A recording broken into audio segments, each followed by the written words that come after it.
જય જય શ્રી ગોકુલેશ.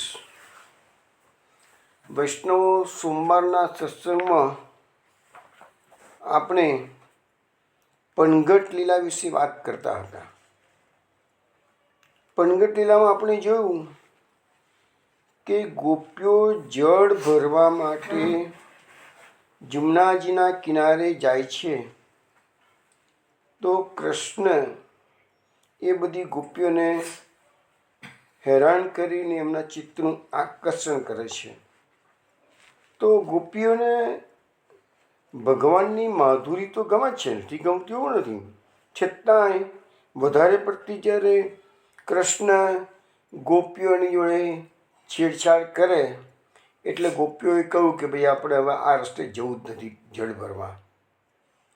ભગવાન પોતાના સખાઓ સાથે જમુનાજીના કિનારે આવી ગયા છે. આજે કોઈ ગોપી દેખાતી નથી. ભગવાન ઝાડની પાછળ છુપાઈ ગયા. સખાઓને શાખાઓ પર અલગ અલગ જગ્યાએ બેસાડી દીધા. ધ્યાન રાખી રહ્યા છે ગોપી હજુ કેમ આવી નથી. પણ એટલામાં એક ગોપી આવતી જોઈ. ભગવાને જોયું કે ગોપી આવી રહી છે, નજર ચારે બાજુ કરે છે, કોઈ દેખાતું નથી. ગોપી જળ ભરવા ગઈ. જળ ભરીને પાછી આવી.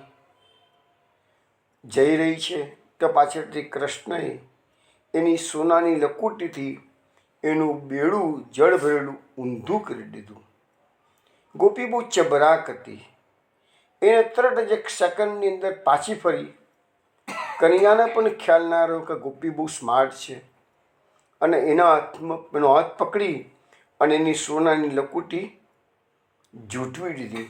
અને કૃષ્ણને કીધું, કનૈયાને આ મારો ઘડો જમુનાજીમાં તું ભરી આપ, તો જ આ તારી સોનાની લકુટી પાછી આપીશ. તારે કૃષ્ણએ કીધું, ગયા વખતે કીર્તન ગાયું હતું ને વિનોદાએ, કે ઘટ પર દેહું લકુટી ટબ દેહો. ગોપીએ કીધું કે તારે તારી લકુટી પાછી આપીશ કે છે.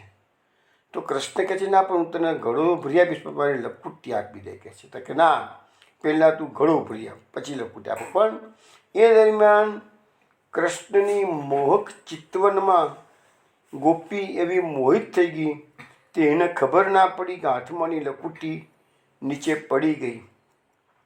ગોપી અત્યારે કૃષ્ણની માધુર્યમાં વિવશ બની ગઈ છે. પણ છતાંય કૃષ્ણએ એને કહ્યું હતું કે હું ઘડો ભરી આપીશ, તો ભગવાને એનું વચન નિભાવ્યું છે. તો સુરદાસજીએ તરત જ પગ બનાવીને ગાયું, ઘટ ભરી દિયો શ્યામ ઉઠાઈ. ઘટ ભરી દિયો શ્યામ ઉઠાઈ. ઘટ ભરી દિયો શ્યામ ઉઠાઈ. ને કૂતન કી સુધીન તાકો ચલી વ્રજ સમૂહાઈ. ઘટ ભરી દિયો શ્યામ ઉઠાઈ. શ્યામ સુંદર નૈન ભીતર રહે આની સમાઈ. જहाँ तहाँ बड़ी दृष्टि देखे, तहाँ तहाँ कन्हाई. घट भर दियो श्याम उठाई. उतही तेक सखी आई. कहली कहाँ बुलाई. सूर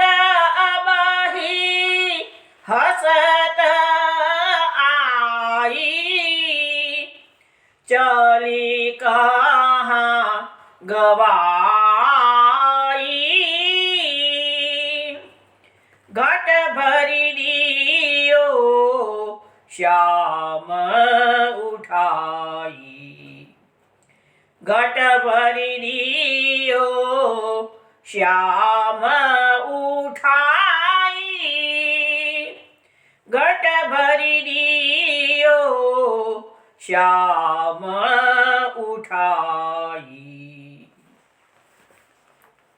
આ પદ બિલાવલ રાગમાં આપણે શ્રવણ કર્યું.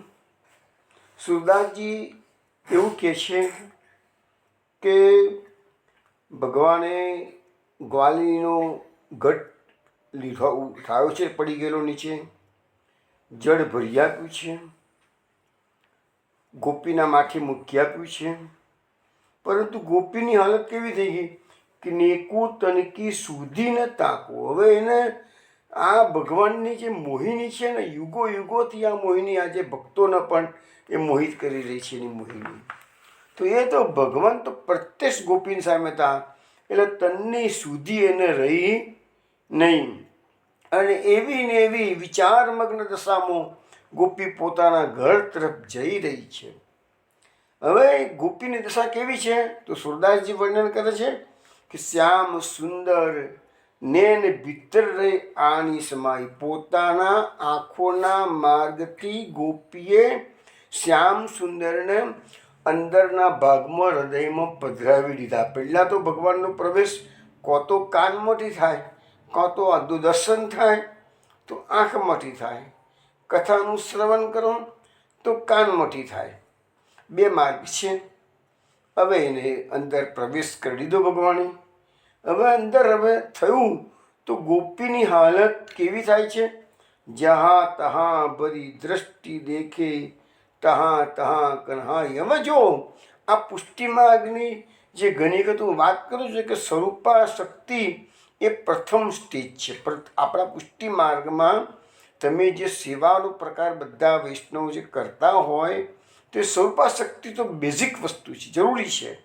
સેવા માર્ગમાં સ્વરૂપા શક્તિ જોઈએ. પણ પછી શું થશે કે આગળ જતાં આ જે ગોપીની દશા થઈ ગઈ છે, જहाँ તहाँ ભરી દ્રષ્ટિ દેખે તहाँ તहाँ કનાઈ. એટલે ઘટઘટમાં સંસારના જગતના કને કણમાં તમને કૃષ્ણના દર્શન થવા જોઈએ. જે વસ્તુ આપણને સમજાવવામાં આવે છે કે ગોપીજનો રાસ મહારાસમાં જ્યારે પધાર્યા છે અને મહારાસની જે અંતિમ અવસ્થા છે તો એમને જ્યાં જ્યાં પણ દ્રષ્ટિ કરે લખે છે ને કે જીત દેખો ચિત્ત શ્યામ મહીર. જ્યાં દેખાય તો કૃષ્ણ કૃષ્ણ કૃષ્ણ જ છે કે છે. તો એ જે અવસ્થા છે એ પુષ્ટિ માર્ગમાં અંતિમ અવસ્થા છે. તો અહીંયા ગોપીને પણ એ જ થવા મળ્યું છે, બધે જઈને કૃષ્ણ દેખાવા લાગ્યા.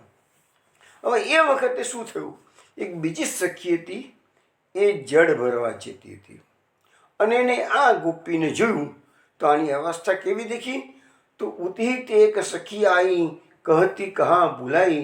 તો પેલી સખી જે આવી રહી છે એ આ ઘર તરફ જળ ભરીને જઈ રહી છે. એ સખીને જોઈને કહે છે, અરે તું આ ભૂલી ભૂલી બાવરી બાવરી કેમ ચાલુ છું કે છે. સુર અબહી હસત આઈ ચલી કहाँ ગવાઈ. તું હમણાં જળ ભરવા ગઈ તાન તો હસતી હસતી જતી હતી કે છે, ને અત્યારે જળ ભરીને પાછી આવી તાન તો તારું હસવાનું તો ભૂલી ગઈ છું કે છે. તો તું શું જોઈ રહી છે, શું થઈ ગયું છે તને કે છે. એટલે પેલી ગોપીએ પેલી સખી પ્રશ્ન પૂછે છે. એટલે ગોપીએ કીધું આગળ કનૈયો ઊભો છે ને એ બધાનું ચિત્ત ચોરી લે છે, મારું મન ચોરી લીધું છે કે છે. હવે મને કશું સૂઝતું નથી કે છે. એટલે કે સારું ચાલ તને કે છે હું તારા ઘેરે પહોંચાડી દઉં કે છે. કારણ કે હવે આ આવી અવસ્થામાં ક્યાંક રસ્તામાં પડી જાય, ગમે તે થઈ શકે, ઘરે જઈ પણ ના શકે.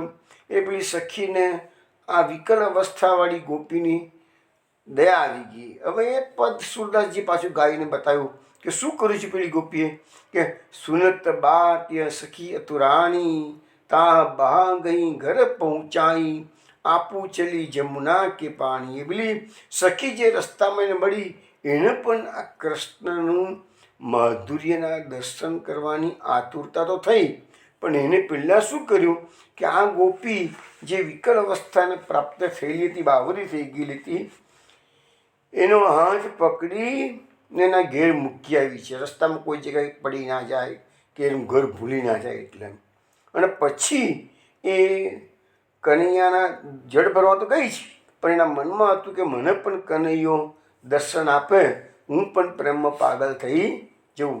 તો દેખે આઈ વાહ હરી નાઈ, ચિતવતી જ્યાં તહાં બીતતાણી. હવે જળ ભરવા ગઈ, જળ ભરતા ભરતા ચારે બાજુ નજર કરે છે, હમણો કૃષ્ણ આવશે, હમણો કૃષ્ણ આવશે અને મારી જોડે છેડછાડ કરશે, પણ કનૈયો દેખાતો નથી. ચારે બાજુ દ્રષ્ટિ એને કરી છે કે છે, પણ દેખાતો નથી. જલ તો ભરાઈ ગયું છે. જલ ભરી થટુકતી ચલી ઘરે, હિતન બાર બાર હરિકો પછી તાણી. એટલે સુરદાસજી કે છે કે જલ ભરીને એ સખી હતી, એ ધીરે ધીરે પોતાના ઘર તરફ જઈ રહી છે, પણ વારંવાર શ્રી હરિનું ચિંતન કરે છે. અને રે રે રે કે મારી પેલી ગોપીને તો આનંદ આપ્યો કે છે એને, મને તો દર્શન પણ નહીં આપે. એટલે પછતાવા લાગી કે મેં એવા કેવા કર્મ કર્યા છે તો મને હરિના દર્શન થતા નથી. પણ શું થાય છે એટલામાં, ગ્વાલિની વિકલ દેખી હરિ પ્રગટે, હર્ષ ભયો તન તપતિ બુજાણી. હવે આ ગ્વાલિનીની, આ સખીની જે વિકલ અવસ્થા હરિ જોઈ ગયા, હરિ સમજી ગયા કે આ મારા વિના તડપી રહી છે ગોપી કે છે. એટલે તરત જ હરિ એની સામે એના માર્ગમાં વચ્ચે વચ્ચ પ્રગટ થઈ ગયા. હર્ષ ભયો, હવે એ ગોપી હરખાઈ ગઈ.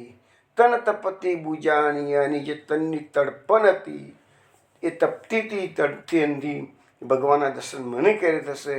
તો એની તડપણને ભગવાને બુજાવી છે.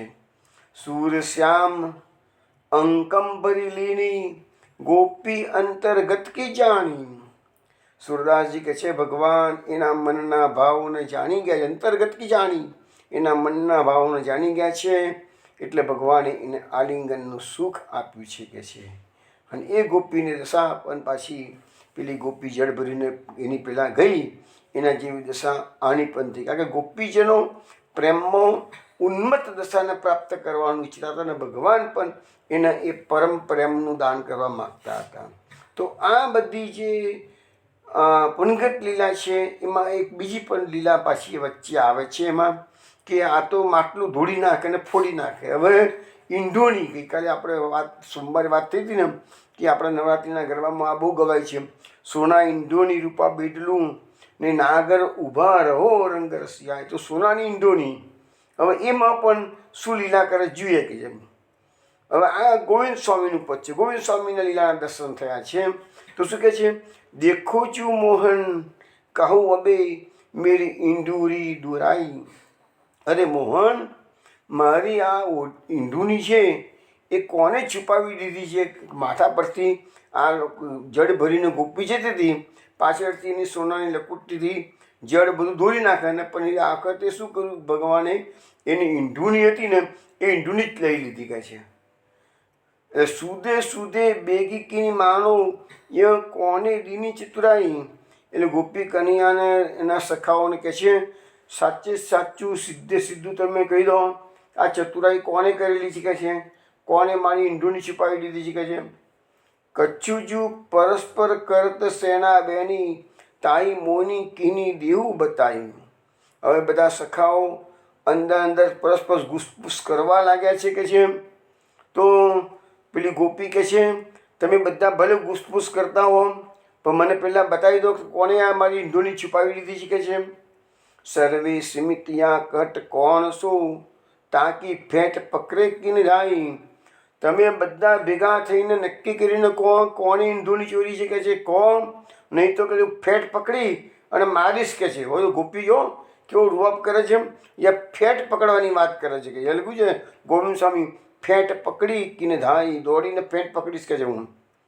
જો પે હોય સોઈ કિન માનો, તાઈ વ્રજરાજ દુહાઈ. એ કહે છે કે હું વ્રજરાજની દુહાઈ આપીને તમને કહું છું કે પેલા સાચું સાચું કહી દો કે કોને આ કારસ્થાન કર્યું છે, કોને છુપાવી દીધી મારી ઈંટોની કે છે. ગોવિંદ પ્રભુ કચ્છું હસત બહોત સે, મો જાન તુમ હી જો ચુરાઈ. ભગવાન હસવા લાગ્યા આ બધું સાંભળીને, વ્રજરાજની દુહાઈ આપી એટલે કે છે. એટલે પેલી ગોપી કહે છે, હું જાણું છું કનૈયા તે જ મારી ઈંઢોની ચોરી લીધી છે કે છે. હવે કહે છે ચોરી તો દીધી, કનૈયા પર આક્ષેપ સીધો આવી ગયો કે છે.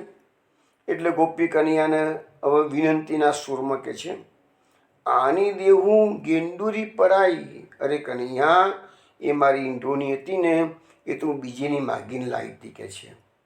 એ તો પચરંગી હતી, સોનાની હતી. એ તો એ બીજા પદોમાં સોનાની ને પચરંગી બતાવેલું છે. અને કહે છે મથુરાથી ખાસ દુકાનોમાંથી ખરીદી લાવી હતી એવું બધું કીધું છે. અને કે જો તું મને નહીં આપું ને તો તેરો કોહ કहाँ કરેગો, તારું તો કોઈ કશું નામ નહીં દે કે છે. પણ લરીએ હમસો ભગીની મારી, હું ઘેર જઈશ ને આવી મારી સરસ ઈંધોની હતી સોનાની એ તું લઈ જઈશ કે છે. તો તને તો કોઈ કશું નહીં બોલે કહે છે, પણ હું ઘેર જઈશ તો મારી બહેનો મારી માતાજી મને લડશે કે છે. મેરે સંગ કી ઓર ગઈ લે જલ ભરી ધરી ઘરતે ફરી આવી. કનૈયા જો કેટલું બધું મોડું થાય મને કહે છે, જો મારી સંગમાં જે બીજી ગોપીઓ હતી ને એ તો જલ ભરી ઘેરે મૂકી, ઘેરે મેળું ખાલી કરી ને પાછી બીજી કંઈ જળ ભરવા આવી ગઈ કે છે. હું તો અહીં જ ઊભી છું તારી જોડે કે છે. તો તું મને આપી દે ને તો મારા ઘેરે મને લડશે બધા કે છે. સૂરશ્યામ ગેંદુરી દીજીએ નતું જસુમતી સો કે હો આઈ. હવે કનૈયો તોય પણ એને આપતો નથી, આટલી બધી એને વિનંતી કરતો. એટલે હવે પેલી લાલ આંખ કરે છે. શું કહે છે, કનૈયા તું મારી ઇન્દુરી મને આપી દે કે છે, નહીં તો પછી હું જસુમતીને જશોદાજીને જઈને ફરિયાદ કરીશ કે છે. હવે ફરિયાદ કરવાની વાત કરી એટલે આગળ ગોપી શું કહે છે કે સુરદાસજીના પદમાં કહે છે, નિકે દેવું ને મેરી ગિંડુરી, મારી ઇન્દુરી જે તે છુપાઈ દીધી છે એ તું મને આપી દે કે છે. લે જઈએ જસુ ધરી જસુમતી આગે આવું રી સબ સખી મૂલી ઝુંડરી. એટલે કહે છે કે અમે બધી સખીઓ ભેગી થઈ અને જસોદાજીની પાસે તારી ફરિયાદ કરવા માટે જઈશું. કાહું નહીં ડરાત કનાઈ વાટ ગાંઠ તું કરત અચગરી. કનૈયા તું કોઈનાથી પણ ડરતું નથી અને હમણાં વાટે ને ઘાટી આવતા ને જતાં તું અમારી જોડે આવી બધી શરારત તોફાન કર્યા કરું છું કે છે. જમુના દ ગિંદુરી ફટકારી ફોરી સબ મટકી અરુ ગગરી. એટલામાં તો કનૈયાને આવ્યો ગુસ્સો. જશોદાજીને ફરિયાદ કરવાની વાત કરી ને એટલે કનૈયાએ ગિંદુરી જે છુપાવી દીધી હતી ને એને સીધી ફેંકી દીધી જમુનાજીના જળ. મજા આવતા થાય કરી લીધા. હવે આ તો પેલી ગોપી એને ધમકી આપી છે તો કનૈયો વધારે પડતો આ લોકોને હેરાન કરે છે કે જમના દ ગિંદુરી ફટકારી, જમનાજીને ફેંકી દીધી. જા તું જા જા તોજીને. અને ગોપી કહે છે તું મારી ગિંદુરી ત્યાં ફેંકી દીધી, અમારા બધાના માટલા ફોડી નાખ્યા છે કે જેમ. ભલી કરી હે કુંવર કનાઈ આજ મીઠું હે તુમારી લંગરી. હવે કહે છે તું જો કનૈયા તે તો ભલે તોફાન કર્યું છે કે જેમ, પણ આજે અમે તારી કે જેમ બધી તોફાનો બંધ કરાવી દઈશું, તારી બોલતી બંધ કરવાની. જોજે હવે અમે જશોદાજી પાસે જઈએ જ છે કે જેમ. ચલી સૂરજ સુમતી કે આગે ઉરહન લે વજે તરુણી સગરી. અને પછી બધી તરુણીઓ ગોપીઓ ભેગી થઈ અને આ રોજ રોજ હેરાન કરે છે કનૈયો જમુનાજીના ઘાટે કિનારે. એટલે બધી જશોદાજી પાસે ફરિયાદ કરાવી છે. જશોદાજીને ફરિયાદ બી કરે છે અને જેટલી ગોપીને હેરાન કરતી હતી એ બધાનું વર્ણન બધા અનેક પદો છે ના, એ બધા પદો આપણે લેતા નથી પણ અનેક પદોમાં જશોદાજી પાસે ફરિયાદો ગયેલી છે. પછી તો શું થયું છે કે એક પદમાં સુરદાસજીએ આખા વ્રજમંડળમાં આ ચર્ચાને ટોપ ઓફ ધી ટાઉન જેને આપણે કહીએ તો આખા વ્રજમંડળમાં એક જ ચર્ચા થઈ ગઈ છે કે ભાઈ હવે આ કનૈયો કોઈના હાથમાં રહેતો નથી અને બધી ગોપીઓને અનેક રીતે હેરાન કરે છે. એટલે ગોપીઓના ટોકમાં પણ વાતોમાં પણ કનૈયો, ગોપીઓ રાત્રે સપનામાં પણ ગોપી જળ ભરવા જાય તાને એને ખ્યાલ આવે છે કે સપનામાં પણ કનૈયો આવીને હેરાન કરે છે. એટલે કહેવાનો મતલબ કે તન મન બધું શ્યામના ગોપીજનો અર્પણ કર્યું છે. ને આ છે આપણો પુષ્ટિ માર્ગ, જેમાં આપણે 24 કલાક અહર્નિશ કૃષ્ણમય બનવાનું છે. એ જ આપણો આ સેવાનો માર્ગ છે અને આ અસખાના વાણીનો પણ એ જ અર્થ નીકળે છે. હવે છેલ્લું એક પદ આપણે લઈ લઈએ. કરત અજગરી નંદ મહર કો સખા લીએ જમના તટ બેઠું નિબહન લોક ડગર કો. હવે એની ફલશ્રુતિ છેલ્લે સુરદાસજી આપણને ફલશ્રુતિ નહીં પણ આ લીલાનું રહસ્ય સ્ટાર્ટિંગમાં સમજાવ્યું હતું લીલાનું રહસ્ય. હવે છેલ્લા પદમાં પણ લીલાનું રહસ્ય સમજાવે છે કે આ નંદ મહરનો નંદરાયજીનો છોકરો બધી આ ગોપીઓ સાથે જે શરારત આવી તોફાન મસ્તી જે કરે છે. સખા લીએ જમના તટ બેઠો, જમનાજીના કિનારે સખાઓ સાથે જઈને રોજ રોજ બેસે છે કે છે. નિબન લોક ડગર કો, અને ત્યાં કોઈ ગોપીજનો જળ ભરવા ન જઈ શકે એટલી હદે આ બધાને હેરાન કરે છે કે છે. કો ખીજો કો બીન બરજો જૂનતી કે મન ધ્યાન. પણ હવે સુરદાસજી શું કહે છે, ભલે કોઈ ગોપી એના પર કનૈયા પર ખીજાય, હવે એ કોઈ બરજે એટલે કે ધડે નહીં ને, કે લડે કે ના લડે, પણ યુવતીન કે મન ધ્યાન, પણ યુવતીઓના મનમાં 24 કલાક આ કૃષ્ણનું જ ધ્યાન રહેલું છે. મન વચ્ચે કર્મ શ્યામ સુંદર તજી ઓર ન જાન તિયાન. ગોપીજનોને જે અવસ્થા પ્રાપ્ત કરાવવાની હતી કૃષ્ણની, ગોપીજનોને જે ગઈકાલે ગયા વખતે જોયું કે રસદાન પ્રેમદાન કરવા માટે વજમાં ભગવાનનું પ્રાગટ્ય છે, તો લખે છે કે મનથી વચનથી કર્મથી ગોપીજનો શ્યામ સુંદરને તજીને બીજા કોઈને જાણતા નથી. એટલે ગોપીના મન વચન કર્મમાં કૃષ્ણ સમાઈ ગયા છે. સૂર ભજે અરે યહ લીલા સબ શ્યામ કરત હૈ વ્રજ યુવતીને કે. જોઈને હવે આ જે બનગટની લીલા ભગવાન જે કરી રહ્યા છે એ વ્રજ યુવતીઓનો હેત માટે, વ્રજ યુવતીઓને કૃષ્ણ પ્રેમનું દાન કરવું છે માટે ભગવાને આ લીલા કરેલી છે. એટલે આપણા જેવા વૈષ્ણવે આને લૌકિક રીતે બોલવી જોઈએ નહીં. સૂર ભજે જી ભાવ કૃષ્ણ કો તાકો સોઈ ફળ દે. સુરદાસજી બધી પણગટ લીલાનો છેલ્લે સાર આપી દીધો આપણને કે જે વૈષ્ણવો કે ભક્તો કૃષ્ણને જે ભાવથી ભજે છે એ જ પ્રકારનું ફળ ભગવાન એ ભક્તને આપે છે. એટલે અહીંયા બધી રીતનું અર્થઘટન થઈ શકે છે કે આપણે આ વાત અનેક વાર થઈ ચૂકી છે કે ભાવનું પોષણ ભગવાન કરે છે. તમે કૃષ્ણને વાત્સલ્ય રસથી ભક્તિ કરતા હો તો તમારા વાત્સલ્ય રસનું પોષણ કરશે. તમે સખ્ય ભાવથી ભક્તિ કરતા હશો તો સખ્ય ભાવનું પોષણ ભગવાન કરશે. તમે કાંત ભાવથી ભક્તિ કરતા હશો તો કાંત ભાવથી, અને એનાથી વિશેષ તમે દુશ્મન ભાવથી વેર ભાવથી કરશો, શિશુપાલ કંસ વગેરે, તો એ ભાવનું પણ કૃષ્ણ પોષણ કરવા તૈયાર છે. એટલે અહીંયા સુરદાસજી આપણને જે ભાવ કૃષ્ણ કો તાકો સુઈ ફળ દેત, જે ભાવથી કૃષ્ણનું ભજન તમે કરશો એ જ ફળ કૃષ્ણ તાકે એ અંતર્ગત કી સબ જાણે. એ બધા ભક્તોના હૃદયમાં આપણે બહાર ગમે તેટલો શો કરતા હોઈએ પણ અંદર શું છે હૃદયમાં એ તો કૃષ્ણ જાણ જ છે. એટલે તમે દુનિયાના લોકોને છેતરી શકશો પણ કોઈ કૃષ્ણને છેતરી શકવાનું નથી. વૈષ્ણવો અહીંયા આપણી પણગટ લીલા પૂરી થાય છે. હવે આમ તો આપણી દશમ સ્કંદના 11મા અધ્યાયમાં જે ગોકુળ લીલા છે એ અહીંયા પૂરી થાય છે. હવે કૃષ્ણ વૃંદાવન પ્રસ્થાન કરશે. આપણે પણ વૃંદાવન સાથે સાથે જવાનું છે. તો વૃંદાવન જઈશું આપણે, તો વૃંદાવનની અંદર જે જે લીલાઓ થશે એનું અવગાહન કરીશું. અને હવે તો જે દશમ સ્કંદની બાકીની જે બધી લીલાઓ એટલીસ્ટ પૂર્વાર્ધમાં જે છે એ બધી વૃંદાવનની લીલા છે.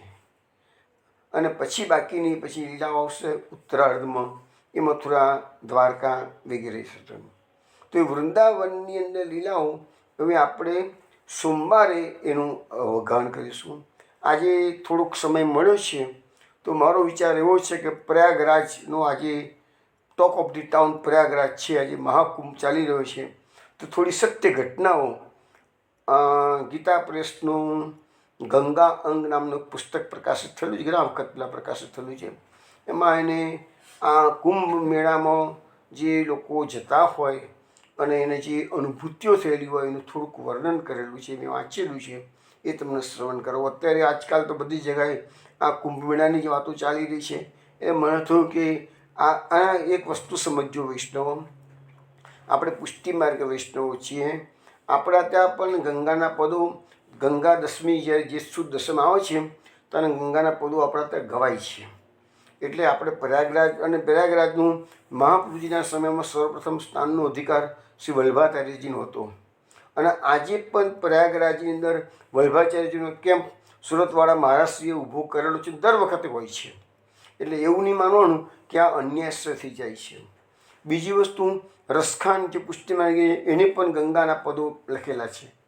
બીજું, ગુસાઈનજીના દોહિત્ર જગન્નાથ પંડિત, ગુસાઈનજીની દીકરી, દોહિત્ર એટલે દીકરીના દીકરા જગન્નાથ પંડિત, એ જમાનાની અંદર એ જહાંગીર બાદશાહ અને ત્યાર પછી શાહજહાંના જમાનામાં એ રાજ પંડિત રહ્યા. અને એને ગંગા લહરી નામનું એક સ્તોત્ર લખ્યું છે. 52 શ્લોકો છે, અદ્ભુત છે. જો આજે અનુકૂળ હશે તો એકાદ શ્લોક લઈશું આપણે. પણ તમને મેઇન મારે અત્યારે મનથી આપણે બધાએ પ્રયાગરાજ અલ્હાબાદ પહોંચી જવાનું છે. અલ્હાબાદ જૂનું નામ છે, નવું નામ પ્રયાગરાજ છે.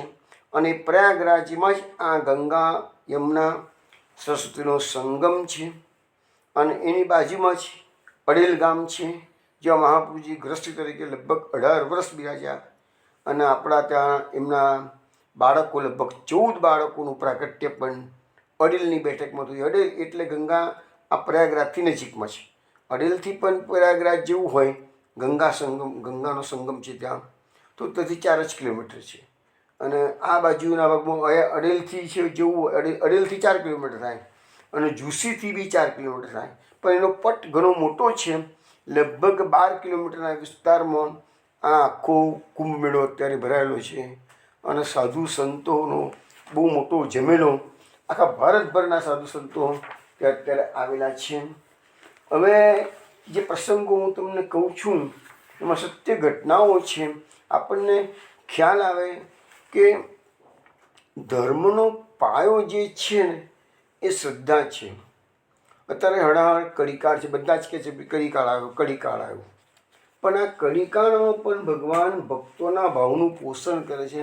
અને જે ભાવથી આજે વ્રજ પરિક્રમાની ઘણી વખત મેં વાતો કરેલી છે કે આજે પણ વ્રજ પરિક્રમાની અંદર વૈષ્ણવોને ભગવાન કોઈક ને કોઈક અનુભૂતિ કરાવે છે. પૂરી શ્રદ્ધા હોય અને તમારો ભાવ શુદ્ધ હોય તો બધાના, જેટલા લોકો, હજારો લોકો યાત્રા કરે કે બધાને હજારોને કે પરિક્રમામાં આવો અનુભવ નથી થતો, પણ ક્યાંક ક્યાંક ભગવાન અનુભવ કરાવી દે છે. એવી રીતે આ પ્રયાગરાજમાં આજે આટલા બધા કરોડોની સંખ્યામાં તમે જુઓ, આખા વર્લ્ડભર, દુનિયાભરની સેલિબ્રિટીઓ અહીંયા દર્શન કરવા, સ્નાન કરવા માટે આવે છે.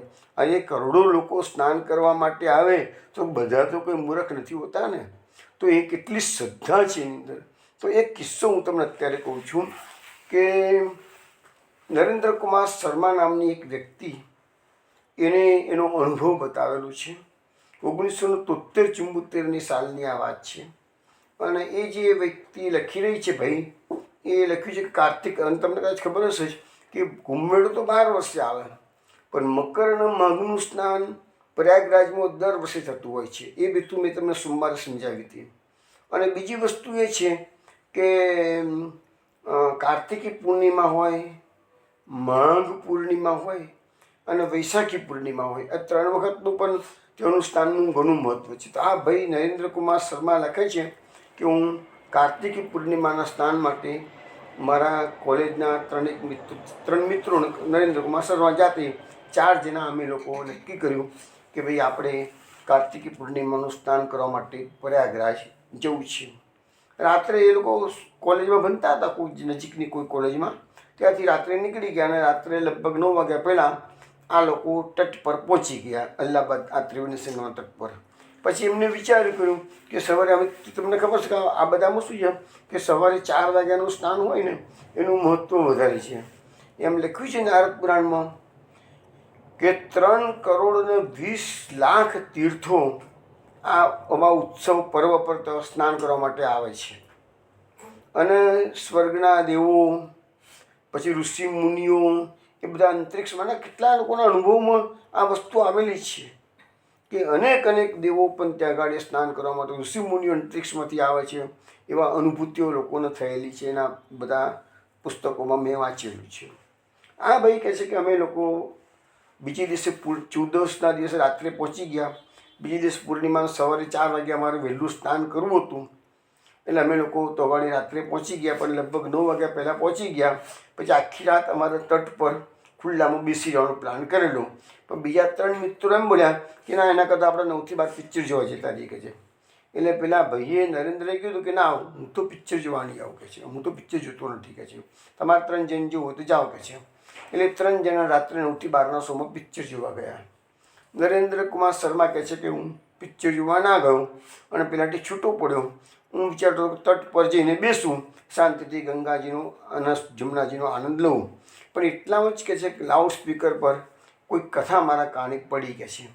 એટલે જે દિશામાંથી અવાજ આવતો હતો એ દિશામાં હું જવા લાગ્યો. તો થોડેક આગળ હું ગયો તો એક મેદાન હતું, અને મેદાનની અંદર એક 7-8 વર્ષની બાલિકા સુંદર કંઠે રામાયણની કથા કહી રહી હતી. અનેક લોકો બેસી અને કથા શ્રવણ કરી રહ્યા હતા. એટલે મને એ ભાઈ લખે છે કે મને એમ થયું કે લાવ અહીંયા બેસીને આ કથા તો સાંભળીને 3 કલાક મારા આરામથી નીકળી જશે, કે સવારે વહેલા 4 વાગે સ્નાન કરવું છે. એટલે એ લોકો એ ભાઈ તો આગળ બેઠા. 9 થી 12, 12:30 સુધી કથા ચાલી, આરતી થઈ, એ બધું થયું. પછી પેલા લોકો સાથે નક્કી કરેલું એ જગ્યા પર રાત્રે 12:30 વાગે ભેગા થવાનું હતું. તો ગાડી કે હું ટોકીસની બહાર જે નક્કી કરેલી જગ્યા પર હું પહોંચી ગયો. પેલા લોકો પિક્ચરમાંથી બહાર નીકળીને મારી રાહ જોતા હતા. એટલે અમે લોકો 4 જણા પછી એ મેં રામાયણની કથા સાંભળી લીધી 3 કલાક, અને મારો સમય તો સરસ રીતે પસાર થઈ ગયો. પછી કે જે અમે લોકો બધા ઘાટ પર ગયા. તો ઘાટ પર તો રાત્રે લગભગ અમારા કંઈ દૂર હતું, એટલે પહોંચતા મારે લગભગ 1:30 વાગી ગયો. હવે સવારે પહેલાં 4 વાગે સ્નાન કરવું હતું કે છે અમારે કે છે, પર્વનું સ્નાન. બીજે દિવસે કાર્તિકી પૂર્ણિમા હતી કે છે.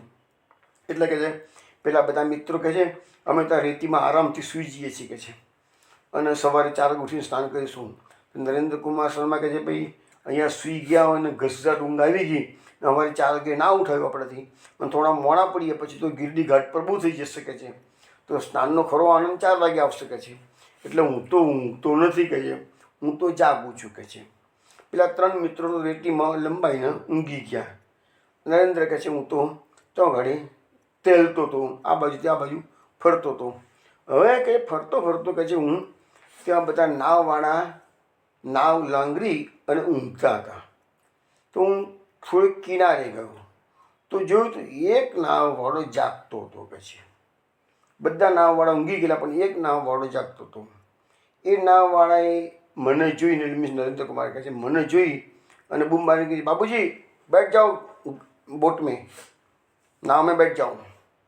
એટલે એને કીધું ને, એને કહું તો ખાલી ફરું છું, મારે કંઈ બેસવું નથી અત્યારે કે છે. અરે ભૈયા બેઠો યાર બેઠો, घाट में मैं आपको तेल करा दूँ, गंगा की सफ़र करा दूँ, यमुना जी की सफ़र करा दूँ कहે છે. તો કે ના મારે નથી બેસવું કે છે.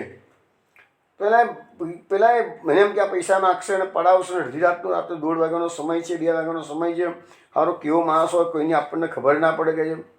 પણ પેલો કહે છે બહુ જ આગ્રહ કર્યો, એટલે છેવટે કહે છે હું વિવશ થઈ ગયો. ચલો મેં કીધું બેસવા દેવા, આટલું બધું કે કરે છે તો બેસવા દે.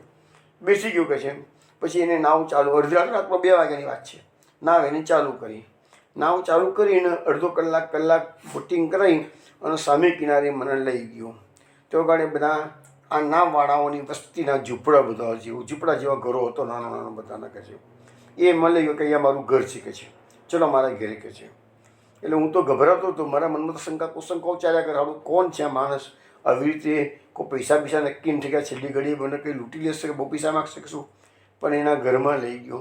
ગરડીમાં એની બહાર બેઠેલી હતી કે જે ઓળીને ઠંડીના દિવસો હતા એટલે કે છે. અને એની માને કીધું કે કંઈક જમવાનું આપ ભાઈને કે છે. તો મેં ના પાડી દીધી કે મારે જમવું નથી કે મારે કશું ખાવું નથી કે છે. સારું માં કે તું ગરમ દૂધ એને પીવડાવી દે કે છે, આ ભાઈ આપણા મહેમાન છે ને, ગરમ દૂધ. તો મને કહે છે તો એ બાથી ગરમ દૂધ અને બીજું કંઈક પતાસને એવું કંઈક આપ્યું કે છે. એ બધું મેં નથી ઈચ્છા તો આગ્રહ કરીને મને અપાવી દીધું કે છે એને.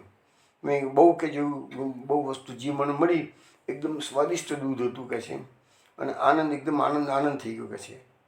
પછી કહે છે કે થોડી વાર બેઠો એના ઘરમાં હું, પછી ભોજન થોડુંક નાસ્તા પાણી વગેરે બધું એ ભાઈએ બધું કર્યું. પછી કહે છે આમાં અમે પાછા બેસી ગયા. પાછા એને મોટું જ રાઉન્ડ માર્યું કે ચક્કર માર્યું. તો બીજો કલાક નીકળી ગયો, અને કલાક પછી મને ઘાટ પર લઈ આવતો. હું તો કહે છે કન્ટિન્યુઅસ ગભરાયા કરતો હતો. ઘાટ પર આવ્યા પછી કહે છે મેં એને પૂછ્યું કે ભાઈ કેટલા રૂપિયા આપવાના છે? ત્યાં પેલો નાવવાળો કહે છે, સાહેબ મેં તમને પૈસા માટે નથી ફેરવ્યા, બસ તમને આનંદ કરવા માટે ફેરવ્યા છે, કહે છે. મારે કશું લેવાનું નથી, કહે છે. એટલે મેં ખિસ્સામાં હાથ નાખ્યો. હું કે સ્ટુડન્ટ હતો એટલે બહુ પૈસા તો હતા જ નહીં મારી પાસે, કહે છે. પણ છતાં મેં કીધું બી એમને મફત તો મારથી કરાય નહીં. પણ બહુ આગ્રહ કર્યો, પણ નાવવાળાએ એક પણ પૈસો મારી પાસેથી લીધો નહીં. અજાણો, હું અજાણો, એ અજાણો મારા માટે. તો પણ કે જે મને આ સફર કરાવી કોણ હતો મને કાંઈ ખબર ના પડી. મનમાં થયા કરે કે આટલો સરસ આનંદપૂર્ણ રીતે મને લગભગ 1.5-2 કલાક એને ઘાટમાં મને સવારી કરાવી, અડધી રાત્રે દૂધ પીવડાવ્યું, બીજો નાસ્તો કરાવ્યો, કે થોડુંક આપ્યું બીજું. તો આ માણસ છે કોણ? પણ મને કંઈ સમય ના મળ્યો, જવાબ ના મળ્યો કોણ હતો એ. પછી કહે છે કે હું લગભગ ત્યાં સુધીમાં લગભગ 4 વાગ્યાની તૈયારી હતી, કહે છે. એટલે હવે સ્નાનનો સમય થઈ ગયો હતો. એટલે મારે તો ઊંઘવું હતું જ કે ઊંઘી જશે તો પછી ઉઠાશે નહીં. એટલે કે હું 4 વાગ્યાની રાહ જોઈને બેઠો તો પર્વનું સ્નાન તો મારે 4 વાગતામાં કરવું જ છે, કહે છે. હવે કહે છે કે હું વિચારું જો ધીરે ધીરે બધા યાત્રીઓની અવર જવર શરૂ થઈ ગયેલી હતી, કહે છે. થોડા આવો મળેલા પર્વનું સ્નાન કરવા માટે, કહે છે. એટલે કે હું એવી જગ્યા શોધવા માગતો હતો કે જ્યાં થોડું એકાંત હોય ને શાંતિથી સ્નાન થઈ શકે, બહુ ભીડભાડ ના હોય એવી જગ્યા શોધતો હતો. થોડુંક આગળ હું ગયો, ત્યાં મેં જોયું તો એક સફેદ જટાધારી મહાત્મા હતા. એ સ્નાન કરતા હતા, એકલા જ હતા, કોઈ હતું નહીં, કહે છે. નરેન્દ્ર કુમાર લખે છે કે મને થયું કે અહીંયા કોઈ છે નહીં, ના મહાત્મા એકલા સ્નાન કરે છે, તો લાવતા. અને મહાત્માને પૂછ્યું કે બાપજી એ જલ કિતના ગહેરા હૈ? તો બાબાજીએ કીધું ચિંતા મત કરો બેટા, यहाँ आ जाओ, સ્નાન કર લો, કોઈ વાંધા નહીં અહીંયા, કહે છે. એટલે એટલામાં તો બોલતા બોલતા તો બાબાજી સ્નાન કરીને બહાર નીકળી ગયા, કહે છે. અને હું સ્નાન કરવા જતો હતો એટલે મને ચેતવ્યો કે ભૈયા એ મેરી લકડી, એની પાસે મોટી લાઠી હતી. લાઠી છે ને વોકી ચૂકી હતી. એટલે કીધું આ મારી લાઠી છે ને, તું એક બાજુ પકડી લે અને બીજી બાજુ મહાત્મા કહે છે હું પકડું છું, કહે છે. અને તું અંદર જા નાહવા માટે, પાણીમાં થોડા અંદર ખાડા બહુ પડેલા છે, કહે છે.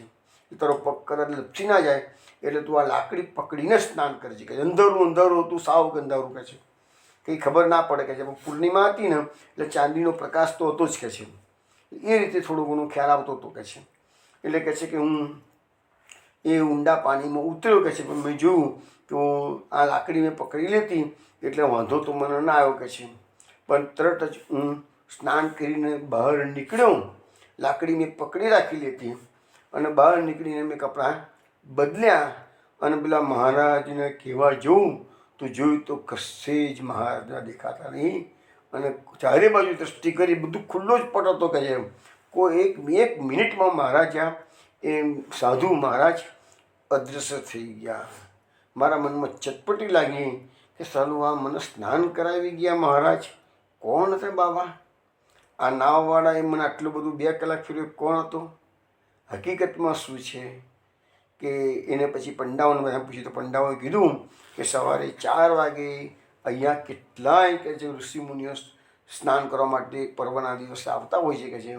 એટલે તમને જે સાધુ મહાત્માએ સ્નાન કરાવ્યું ને એ કોઈ ઋષિમુનિ જ હોવા જોઈએ, કે છે. પછી જે નાવવાળાએ તમને આ શેર કરાવી દીધી છે એ કોઈ નાવવાળો રાતે કોઈને મફતમાં પૈસા લે, બધા ધંધાદારી છે, કે છે. કોઈને કહે છે ના કરાવે. એ ગંગા મૈયાની પ્રેરણાથી અને કોઈક મહાત્માએ જ તેને નાવિકના રૂપમાં શેર કરાવી. અને રાત્રે જે કથા સંભળાવી 7-8 વર્ષની બાલિકા, એ બીજું કોઈ નહીં પણ મા ગંગા પોતે, કહે છે. આ વસ્તુ એને પાછળથી ખ્યાલ આવ્યો. એ ભાઈ લખે છે કે હું જીવનભર આ મારો યાદગાર અનુભવ ભૂલી શકતો નથી. તો પેલા જે 3 મિત્રો હતા એ પિક્ચરોમાં ગયા, ત્યાં એને ઊંઘી ગયા. તો એને જો સોવત હૈ वो खोवत है, जो जागत है वो पावत है. તો આ જાગવાનું અને શ્રદ્ધાનું શું ફળ મળે એ આ વૈષ્ણવોને મેં આજે આ પ્રસંગ મેં તમને કહું. હવે બીજો પ્રસંગ તમને હું કહું વૈષ્ણવો, કે એક ભાઈ લખે છે કે મારો એક મુસલમાન મિત્ર હતો, કે છે. તે એક વખત કે મુસલમાન મિત્રના જોયું તો ગળામાં તાવીજ પહેરેલું હતું અને તાવીજની જોડે એક નાનકડી શીશી પાણીથી ભરેલી જોઈ મેં, કહે છે. એટલે મેં મારા મિત્રને પૂછ્યું કે આ શેની શીશી તે પાણી ભરી રાખ્યું તારા ગળામાં કે છે. તને કહે છે ભાઈ આ સામાન્ય પાણી નથી, આ તો ગંગાજળ છે કે છે. તો કે તમે તો મુસ્લિમ છો, તો મુસ્લિમ લોકો ગંગાજળમાં ક્યાંથી માનતા થઈ ગયા પાછા? તને પેલાએ કીધું કે જો મારી વાત સાંભળ કે છે, મને પ્રત્યક્ષ અનુભવ થયો છે ને એટલે ગંગાજળનું મહત્ત્વ મને હવે સમજાય છે, એટલું ગંગાજળ 24 કલાક મારી પાસે રાખું છું કે છે. તો શું અનુભવ થયો? તાને કહે છે કે આ ગામની અંદર મારો એક પડોશી હતો, એનું નામ હતું રામદીન. એ રામદીન 1 મહિના પહેલાં મરી ગયો, અને 1 મહિના મરી ગયા પછી 1 મહિના પછી એ રામદીન મારા સપનામાં આવ્યો. અને મેં એને પૂછ્યું તું તો રામદીન મરી ગયો હતો ને કંઈ સપનામાં ત્યારે રામદીને કીધું ભાઈ હું મરી ગયો હતો અને મને યમદૂતોમાં ભરતી થઈ ગઈ છે, યમરાજાના નગરમાં મને યમદૂતની પોસ્ટ મળી છે કે છે. એટલે હવે હું તને એટલા માટે કહેવાય છું કે તમારા આ ગામની અંદર જે શેઠ કરોડીમલ છે ને કે છે, એને કાલે સવારે 8 વાગે હું લેવા આવવાનો છું કે છે. તો એને સપનામાં કીધું પણ શેઠ કરોડીમલ તો એકદમ સ્વસ્થ છે, તો નખમાં રોગ નથી, હરતા ફરતા છે કે છે. તો કે તું જોયા કર ને કાલ સવારે 8 વાગે શું થાય છે, પછી તું કે જે મને કહે છે. પેલો તો સપનામાં હતો અને પાછું યમદૂતોમાં ભરતી ક્યાં કહેવા જવાનો હતો. હવે બન્યું કે એને સવારે ઉઠ્યો આ માણસ, આ ભાઈ મિત્ર, અને તો કહું આ શેઠ કરોડીમલને 8 વાગે મરવાનો ટાઈમ થઈ ગયો છે, તો થાય શું જાય જોઈએ તો ખરા કે છે. હવે એ શેઠ કરોડીમલ કોઈ દિવસ કે છે ગંગા સ્નાન કરવા જતા નહોતા કે છે, પણ એ દિવસ સવારે એને એમ થયું કે આજે ચાલો ગંગા સ્નાન કરવા જવું. એટલે પોતાના ઘેરથી એ ગંગા સ્નાન કરવા માટે ત્યાંથી નજીકમાં ગંગાજી હતી એટલે નીકળ્યા.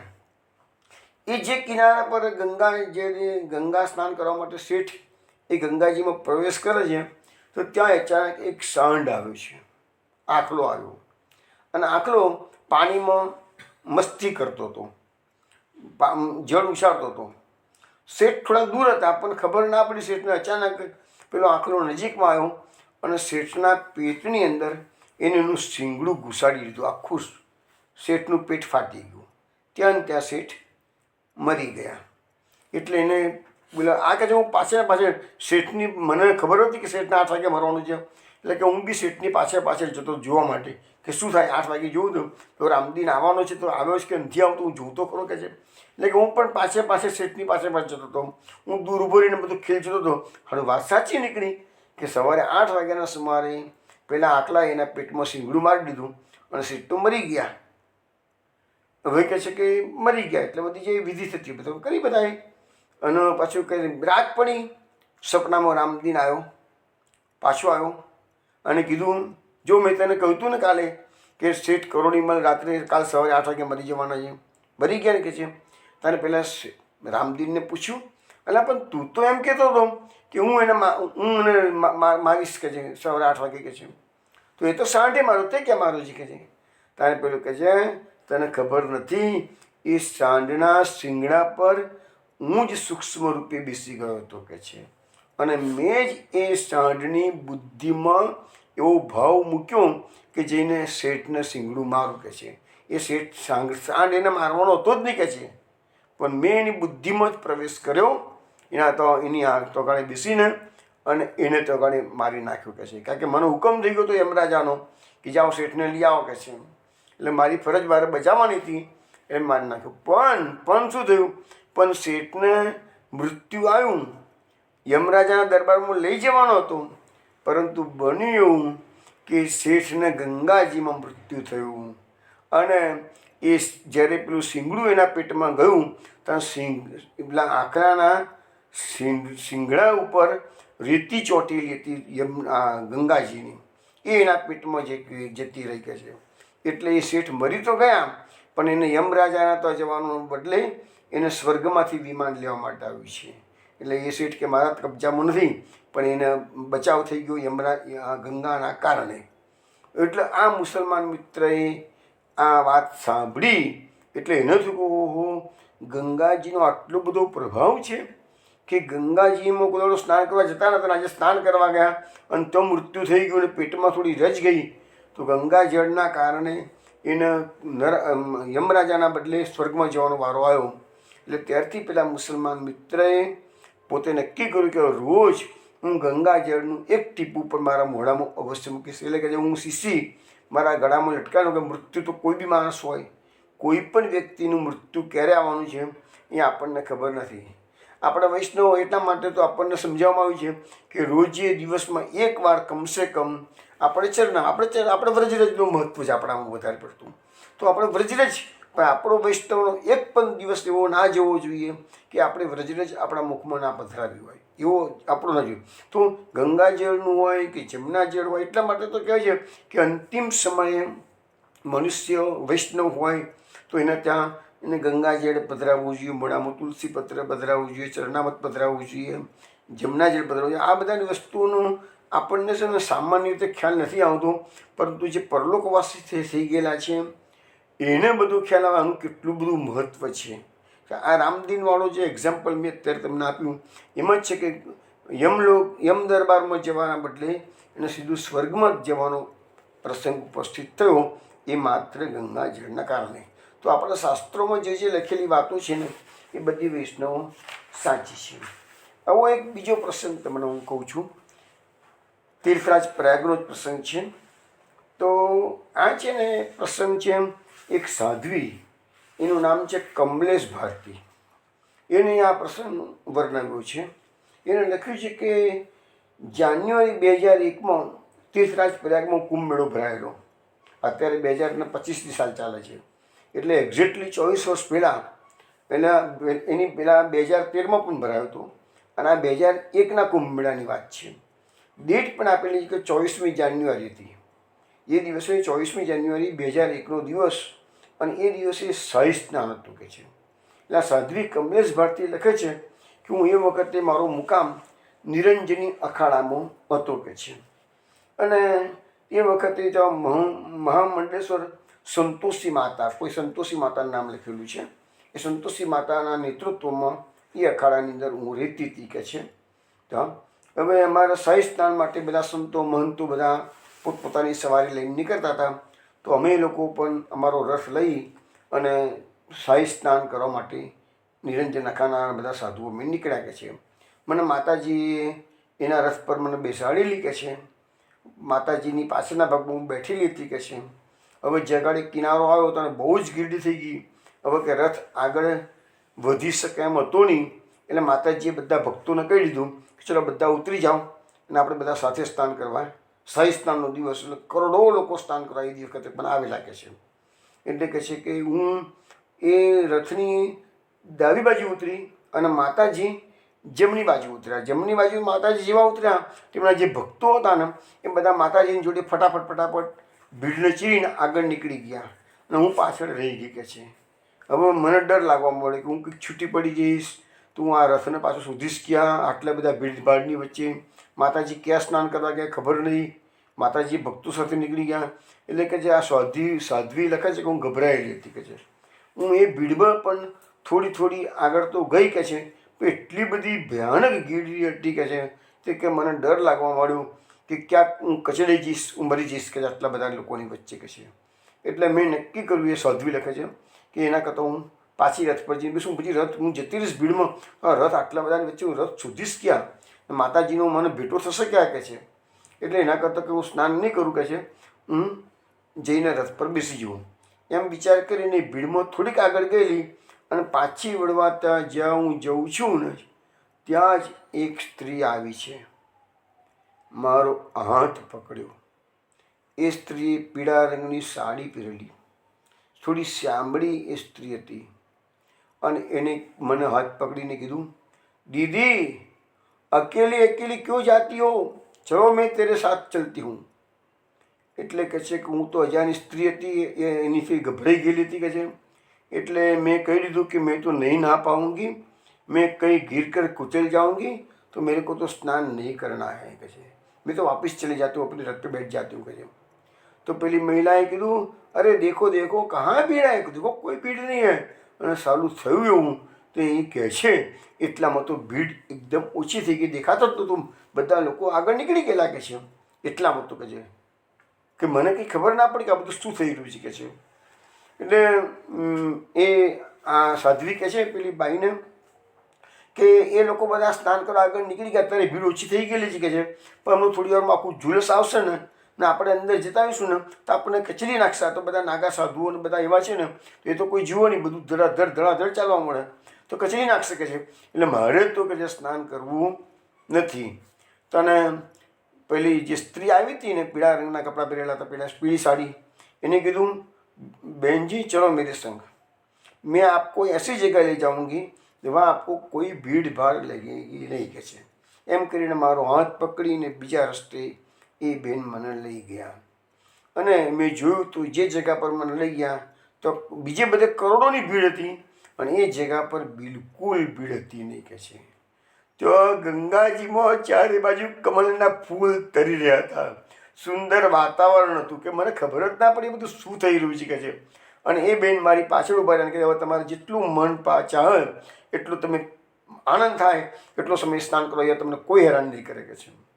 એટલે કે મેં લગભગ 20 મિનિટ સુધી સ્નાન કર્યું આરામથી કહ્યું, કોઈ પણ જાતની ગીરડી વગર ને જરાય તકલીફ પડ્યા વગર કે છે. પણ થોડી વાર પાછળ જોઉં કે પેલી જતી તો જતી પાછું કંઈ હેરાન થઈ જઈશ કે છે. એ ભાઈ પીછે लगे जब पीछे मुड़कर मैं देखती रही तो बोली गए डरो मत, मैं अकेला छोड़कर मैं चले जाने वाले नहीं हूँ, मैं आपको रथ पे बिठाऊंगी, बाद में चली जाऊंगी, आप चिंता मत करो, आप आराम से स्नान करो कहજો. તો આટલા બધા ભીડની વચ્ચે પણ મેં એવી જગ્યાએ મને એ બેન લઈ ગયા કે અમે 20 મિનિટ સ્નાન કર્યું. અને પછી હું પાછી જ્યારે આવી ત્યારે પેલી બેન મારી પાછળ જ ઊભી હતી અને એ બેને મને હાથ પકડી ઘાટ પર બહાર લઈ ગયા, નદીની બહાર. અને જોયું ને તો એક જ મિનિટની અંદર મને રથની જોડે ઊભી કરી દીધી. અને બેન એ આપનો રથ આવી ગયો, ચલો તમે રથ પર ચડી જાઓ કે છે. તો હું રથ પર આવી તાન તો જોયું તું જે સંતોષી માતા જે મહામંડલેશ્વર હતા એ મારી રાહ જોઈ ગયા હતા અને બધા ભક્તો પણ આવી ગયેલા હતા સ્નાન કરીને કે છે. અને મને એ ભક્તોએ ધક્કો મારીને ઉપર રથમાં બેસાડી દીધી. ઉપર ચડીને પેલી બેનને ધન્યવાદ કહેવા જઉં છું, પેલી પીળા રંગની સાડીવાળી બેન મને દેખાતી નથી. આટલા બધા ભીડમાં એ બેન ક્યાં ગયા, ચારે બાજુ દ્રષ્ટિ કરી પણ મને ખબર ના પડી. તો ખબર નથી પડતી કે મને મદદ કરવા માટે કોણ આવ્યું હતું કે છે. તો આવા બધા અનુભવ ઘણા લોકોના ત્યાં આગળ આપણને જોવા મળે છે પ્રયાગરાજની અંદર. હવે એક બીજો અનુભવ તમને કહું. એક અજમેરના ભાઈ છે, એનો અનુભવ લખેલો છે. 1966ની સાલમાં કુંભ મેળાનો જ પ્રસંગ છે. એને લખ્યું છે કે 1966માં આવી રીતે પ્રયાગરાજમાં કુંભ મેળો ભરાયો હતો. અમે લોકો અજમેરથી અમારા અમુક સાથીઓ સાથે અમે સ્નાન કરવા માટે ગયા હતા. એ પણ શાહી સ્નાનનો દિવસ હતો કે છે. તો કે છે મારી વાઈફને એટલી બધી ચટપટી લાગી ગયેલી તો રાતમાં 2 વાગે, તો સામાન્ય રીતે સ્નાન સવારે 4 વાગે શરૂ થાય કે છે, પણ એને કહે છે કે રાત્રે 2 વાગે ઉઠી ગઈ અને એને ખ્યાલ ના રહ્યો, સમયનું ભાન ના રહ્યું, ઉત્સાહ એટલો બધો તો સ્નાન કરવાનો. એટલે અમને કોઈને પૂછ્યા કર્યા વગર રાત્રે ઉઠી સીધી એક બધી ગીરડી થાય એ પહેલાં હું સ્નાન કરેલું કે છે. એટલે અંધારે એ બેન એટલે એની વાઈફ નીકળી ગઈ. હવે એ ઘાટ પર ફરે છે ને જોઉં એ ઘાટ પર થોડીક અવરજવર તો ખાસ હતી જ નહીં, પછી છતાં કે સાવ એકાંત હોય ત્યાં હું સ્નાન કરું કે છે. તો થોડીક એકાંતવાળો જગ્યા એની જોઈ લીધી, પણ જોયું તો તગાડે 2 સ્ત્રીઓ ઊભી હતી. એક સ્ત્રીએ સફેદ વસ્ત્રો પહેરેલા હતા અને એક સ્ત્રીએ નીલા રંગના વસ્ત્રો પહેરેલા હતા કે છે. એટલે બંને બહેનો ત્યાં ઊભી હતી. એ લોકોએ આના ભાઈની વાઈફને જોઈને કીધું, બેન जी आपको स्नान करना है? तो कि हाँ, तो यहाँ स्नान करो मगर ध्यान रखना यहाँ पानी अच्छा है मगर थोड़ा गहरा है. તો આ રસ્સી બાંધેલી હતી કે છે. એટલે એને કીધું આ રસ્સી પકડીને તમે અંદર ઉતરજો કે છે, રસ્સી પકડ્યા વગર તમે અંદર ઉતરશો નહીં કે છે. એટલે કે મેં રસ્સી ફિટથી પકડી રાખી અને હું ગહેરા પાણીમાં મેં પગ મૂક્યો. તો એક પગ મૂક્યો જેવો એટલે ખ્યાલ આવી ગયો કે પાણી ઘણું ઊંડું છે કે છે અહીંયા. પણ પછી કહે છે ખબર ના પડી અને મેં ઓચીને તો બીજો પગ મૂકી દીધો. બીજો પગ મૂક્યો ને પછી ખબર પડી કે પાણી તો ઘણું જ ઊંડું હતું કે છે. એટલે મારા બંને પગ તો હવામાં લટકતા રહી ગયા. એટલે હું તો બહુ જ ગભરાઈ ગઈ કે છે. પણ મેં રસ્સી પકડી રાખી લીધી જોરદાર અને પેલી બંને સ્ત્રીઓ કિનારા પર ઊભી આ જોયા કરતી હતી. તરત બંને સ્ત્રીઓ મારી નજીક આવી અને મારો હાથ પકડીને મને ખેંચીને બહાર કાઢી લીધી કે છે. મારું સ્નાન થઈ ગયું અને કહે છે હું એકદમ ગભરાઈ ગયેલી હતી અને એકદમ પેલી સ્ત્રીઓને હું કપડાં ઠીકઠાક કરવા લાગી એટલામાં તો બંને જોયું તો કોઈ સ્ત્રી દેખાતી જ નથી કે છે. બંને હવે કોણ, એટલે કહેવાનો મતલબ કે ગંગા અને જમના એ બંને બહેનો અહીંયા આવીને આ બેનને સ્નાન કરાવી સવારના બપોરાતમાં 2 વાગે. હવે એવો અનુભવ લખેલો છે. એટલે કહેવાનો મતલબ વૈષ્ણવ શું છે કે આજે પણ ત્યાં આગળ જે લોકો તીર્થોમાં જતા હોય, જ્યાં પ્રયાગરાજ હોય કે આપણી વ્રજયાત્રા હોય ગમે તે હોય, પણ આપણો ધર્મનો જે પાયો છે ને એ શ્રદ્ધા છે. હવે આપણે વાત કરીએ જગન્નાથ પંડિત, જે ગુસાઈજીના પણ દોહિત્ર હતા. તમને કદાચ વાતની ખબર બી હશે કે આઈ થિંક શોભા એમના કમલાદેવ કા મોસ્ટલી કમલાના લાલજી છે, ખબર નથી મને કોના, પણ દીકરીના દીકરા છે. હવે એ જમાનામાં એ બહુ જ મહાન પંડિત ગણાતા હતા અને જહાંગીર બાદશાહના રાજપંડિત પણ હતા અને ત્યાર પછી શાહજહાં સમયમાં પણ રાજપંડિત હતા. તો એમને શીઘ્ર કવિત્વ હતું અને એમને ગંગા લહરી નામનું એક સ્તોત્ર બનાવ્યું છે. એમાં 52 શ્લોકો છે. હવે એમના જીવનમાં એક બનાવ એવો બન્યો કે એમને એક મુસ્લિમ સ્ત્રી સાથે લગ્ન કરેલા. એનું નામ હતું લવંગી. હવે તમે જાણો છો કે બ્રાહ્મણ સમાજ તો કેટલું અત્યારે બી ચુસ્ત છે, તો એ જમાનામાં કેટલું ચુસ્ત હશે. એટલે બ્રાહ્મણ લોકોએ બધું એનો બહિષ્કાર કર્યો કે ભાઈ આને તો નાથમાં રખાય કે છે. પણ હવે એને કેમ બહુ થયું તો ભગવાનને ખબર બધી, પણ એને બહુ દુઃખ થયું કે મારું બ્રાહ્મણ સમાજે તિરસ્કાર કર્યો છે કે આટલો મોટો પંડિત રાજપંડિત છે પણ એનો આવો થયું. એટલે પછી બહુ ભાંજગડો થઈ. તને એવું કીધું કે સારું ગંગાજીના કિનારે તું ગંગાજીના ઉપર ઘાટ પર બેસ અને ગંગાજી જો તને શુદ્ધ કરે, તારા ચરણમાં ગંગાજી સ્પર્શ કરવા માટે આવે તો જ તને અમે સમાજમાં સ્વીકારીએ કે છે. એટલે જગન્નાથ પંડિત એની સ્ત્રી લવંગી નામ હતું. એ લવંગીને બંને જણા કાશીમાં ગયા. જગન્નાથ ઘાટ આજે પણ કાશીમાં છે. વંદરાળમાં પણ જગન્નાથ ઘાટ છે, કાશીમાં પણ છે જગન્નાથ ઘાટ. જગન્નાથ ઘાટના એ વખતે 52 પગથિયા હતા અને ઉપરના પગથિયા પર જગન્નાથ પંડિત પેલી સ્ત્રી સાથે બેઠા છે. હવે એક નીચે 52માં નીચેના પગથિયે ગંગાજી વહી રહ્યા છે. જગન્નાથ પંડિત એક શ્લોક બોલે છે અને ગંગાજી એક ઘાટ ઉપર ચડે છે, એક પગથિયું ઉપર ચડે છે. બીજો શ્લોક બોલે છે, ગંગા મહાત્મ્યનો શ્લોક છે. બીજો શ્લોક બોલે છે અને બીજું પગથિયું ગંગાજી ઉપર આવે છે. એમ કરીને આ શીઘ્ર કવિ જગન્નાથ પંડિતે 52 શ્લોકોમાં ગંગાજીની સ્તુતિ કરી અને ગંગાજી 52 પગથિયા ઉપર આવી ગયા અને એના સીધા એને સમાવી દીધા અંદર. એ જે ગંગાજીનો જે સ્તોત્ર પછી સમાવી દીધી, સમાધિ લેવાઈ ગઈ બંનેની. એટલે એની પવિત્રતા એને સિદ્ધ કરી છે. આવી રીતે બ્રાહ્મણ સમાજને હવે એ જે 52 શ્લોકોમાં ગંગાજીની જે સ્તુતિ થઈ છે, અદ્ભુત સ્તુતિ છે. હું તમને એક શ્લોક સમજાવું છું. એક શ્લોકમાં એવું કહે છે, પ્રભાતે સ્નાંતિનામ નૃપતિ રમણીનામ કૂચતતિમ ગતો યાવન માતર મિલિતિ તવ તૌયેર મુગમદમ મૃગાસ્તાવદ વૈમાનિક શતસહસ્ત્રે પરિવૃતામ વિસંતિ સ્વચ્છંદમ વિમલ વપુષો નંદન વનમ. આમાં એવું કે છે કે રાજાની બધી રમણીઓ ગંગાજીમાં સ્નાન કરવા ગઈ છે. એ વખતે નારદજી કાંઠે ઊભા રહેલા છે. અચાનક શું થયું તો આકાશમાં સેંકડોની સંખ્યામાં વિમાનો આવે છે અને એ વિમાનો બધા સ્વર્ગ તરફ પ્રયાણ કરી રહ્યા છે. એટલે જગન્નાથ પંડિત કહે છે નારદજીને, આ તો ગંગાનું મહાત્મ્ય છે. શું મહાત્મ્ય છે? અરે જુઓ જુઓ, પેલી રાજાની રમણીઓ ગંગાજીમાં સ્નાન કરી રહી છે.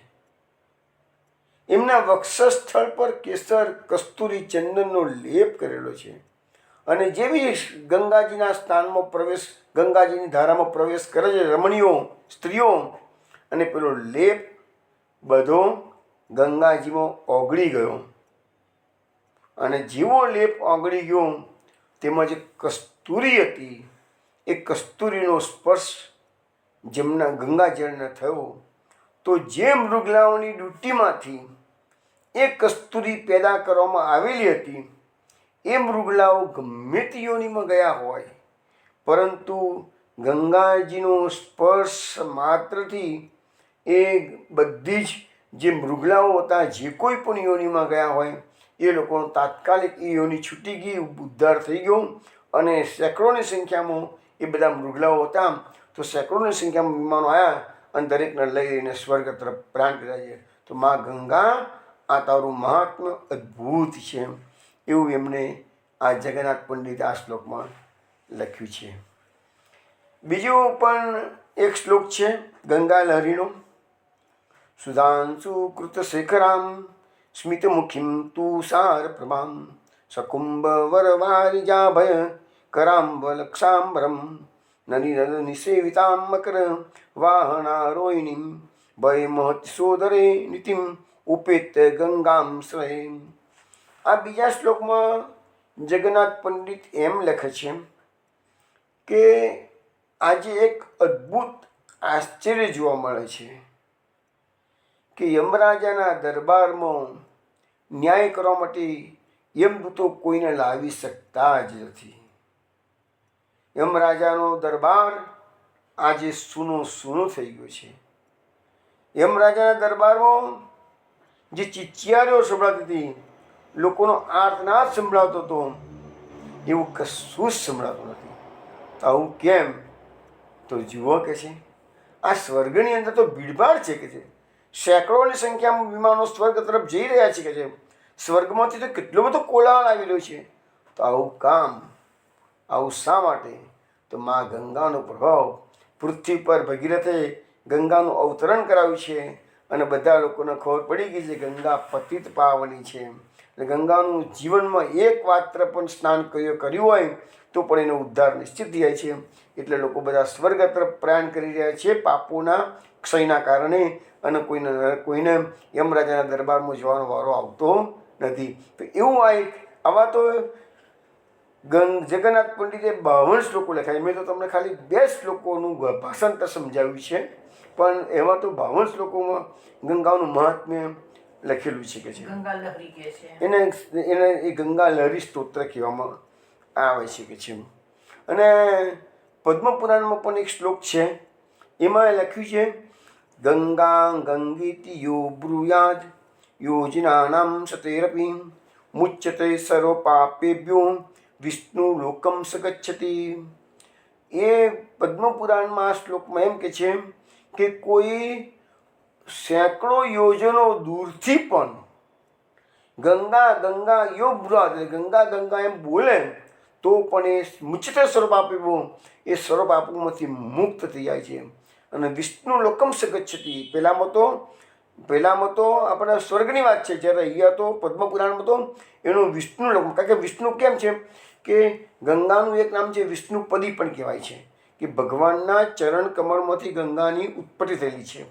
એટલે ગંગાને સ્વર્ગની અંદર મંદાકિની, બીજું એક નામ ગંગાનું છે ત્રિપથગામિની. ત્રિપથગામિની એટલે શું છે કે સ્વર્ગમાં પણ ગંગા છે, એને મંદાકિની કહે છે. પૃથ્વી પર જે ગંગા છે એને ગંગા ભાગીરથી ગંગા કહેવાય છે. અને પાતાળમાં જે ગંગા છે એને ભોગવતી કહેવાય છે. તો ગંગાનો એટલો બધો મહાત્મ્ય છે કે આ કળિયુગના લોકોને બિચારાઓને કશું સૂઝતું ના હોય તો ભગવાન કહે છે ભાઈ તમે ગંગાજીમાં સ્નાન કરી આવો. કે ભગવાનના ચરણ કમળમાંથી નીકળી છે. માટે તમને વૈષ્ણવ મેં સપ્ટેમ્બર મહિનામાં જે 16 વિવિધ ભક્ત ગાથાઓ મૂકી હતી ને, એમાં એક મેં ચરિત્ર મૂક્યું હતું મધુકરનાથનું. તેમાં એક અંગ્રેજ અંગ્રેજ છોકરી છે, એનું નામ હતું જેની. એ જેનીનો પ્રસંગ મેં મૂક્યો હતો. એ લખ્યું છે એને જેનીએ કે હું દર વર્ષે ઇન્ડિયામાં, એ અમેરિકાની ફિલાડેલ્ફિયાની માઇક્રોબાયોલોજીસ્ટ છોકરી, એનો પ્રસંગ મેં મૂક્યો હતો. અને કે હું દર વર્ષે ઇન્ડિયા આવતી અને અહીંયા ઋષિકેશની અંદર ગંગાજીના કિનારે 1 મહિનો રહેતી કહે છે. મને ગંગાજીનું આકર્ષણ બહુ હતું. તો વિદેશી લોકોને પણ આપણી આ ભૂમિનું એટલું બધું આકર્ષણ છે. થોડા વર્ષો પહેલાં હું જ્યારે કાશી ગયો હતો તો આપણું ગોપાલ મંદિર છે, આપણે મુકુંદરાયજીનું મંદિર આપણે કહીએ છીએ, આપણું જે મહાપુરુષજી એમના અષ્ટકમાં ગાયું છે ને મુકુંદરતી વર્ધની, એ મુકુંદરાયજી ત્યાં કાશીમાં બિરાજે છે. એને ગોપાલ મંદિર કહે છે. દર્શનની વાર હતી, હું બહાર પગથિયા પર બેઠેલો હતો. એ જ વખતે એક અંગ્રેજ બે લેડીઝ સાથે ત્યાં આવ્યા અને એ ભાઈ પણ અમારી નજીકમાં પગથિયા પર ભાઈ બેઠા અને કોઈ બોલ્યું કે આ અંગ્રેજ દર વર્ષે ઇન્ડિયામાં 1 મહિનો કાશીમાં રહેવા માટે આવે છે. હવે આ તો અત્યારે નરેન્દ્ર મોદીએ કાશી બહુ સુધારી દીધું છે, પણ હું જે વાત કરું છું 10-15 વર્ષ પહેલાંની, આમ તો કાશી સાવ ગંદુ જેવું લાગતું હતું અમને લોકોને. બીજી કરતાં એમ કહેતા આવી ગલી ગુચ્ચી એટલી બધી ગંદી હતી. પણ તો મને એમ થયું કે સાલા અંગ્રેજીના એટલું બધું આકર્ષણ છે કે અહીંયા દર વર્ષે 1 મહિનો કાશીમાં રહેવા માટે આવે છે કે છે. તો આ કહેવાનો મતલબ કે આપણી આ તીર્થભૂમિ છે એનું આકર્ષણ વિદેશીઓનું પણ એટલું જ છે. વૈષ્ણવ સમય થઈ ગયો છે. હવે સોમવારે રાત્રે 8 વાગે જવાનું છે. આપણે બધાએ વંદરાવન જવાનું છે કૃષ્ણની સાથે. જરા તૈયાર થઈને આજે જાઉં, ગાડામાં સામાન ભરવાનો છે. જય શ્રી ગોખલેશ.